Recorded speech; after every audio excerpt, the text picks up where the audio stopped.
Restoration পিরিয়ডের যে সকল রাইটার আছে তার একটা লিস্ট দিয়েছি। Milton important, Dryden important, Wycherley. তুমি তো পড়বা উইকারলি শব্দটা কি? হ্যাঁ, আগাস্টান পিরিয়ডে এসে আলেকজান্ডার ফুক ইনার কাছে ইনাকে স্টার দিবা 180টা, দানিয়েল ডিফু ইনাকে স্টার দিবা 380টা, ঠিক আছে?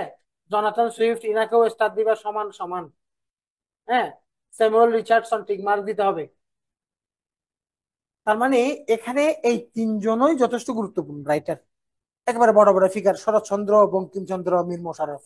এরা যেমন বড় বড় কথা সাহিত্যিক প্রায় সমসাময়িক সময়ে লিখেছে, মানিক বন্দ্যোপাধ্যায়, বিভূতিভূষণ বন্দ্যোপাধ্যায়, তারপরে তারাশঙ্কর বন্দ্যোপাধ্যায়, এরাও লিখেছে এরকম বড় বড় ফিগার। তো উপন্যাসের জনক হিসেবে খ্যাতি পাচ্ছে কে? হেনরি ফিল্ডিং, স্যামুয়েল জনসনকে তোমরা চিনবা। টমাস গ্রে নিয়ে বারবার পরীক্ষায় প্রশ্ন আসছে। হ্যাঁ, টমাস গ্রের লেখা লেখা একটা ইলেজি আছে, ইলেজি written in the country চার্চিয়ার্ড।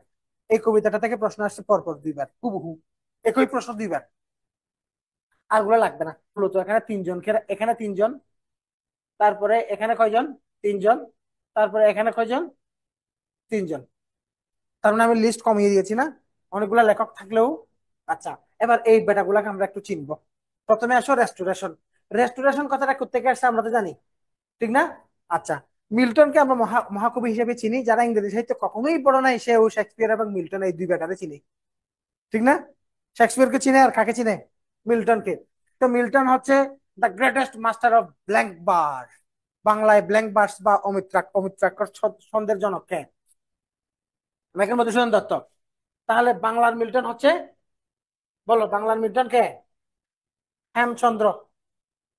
Hemchandra এবং নবীন চন্দ্র, এদের কি চিনো? হ্যাঁ,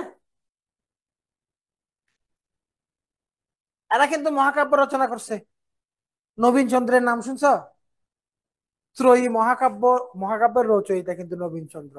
এবং এগুলো থেকে পরীক্ষায় প্রশ্ন অলরেডি পিছিয়ে আসছে। বাংলার মিল্টন বলা হয় হেমচন্দ্রকে, এটা কিন্তু একদম মুখস্থ, ওই যে উপাধি বা টেবল থেকে মুখস্থ করে ফেলছো আর কি।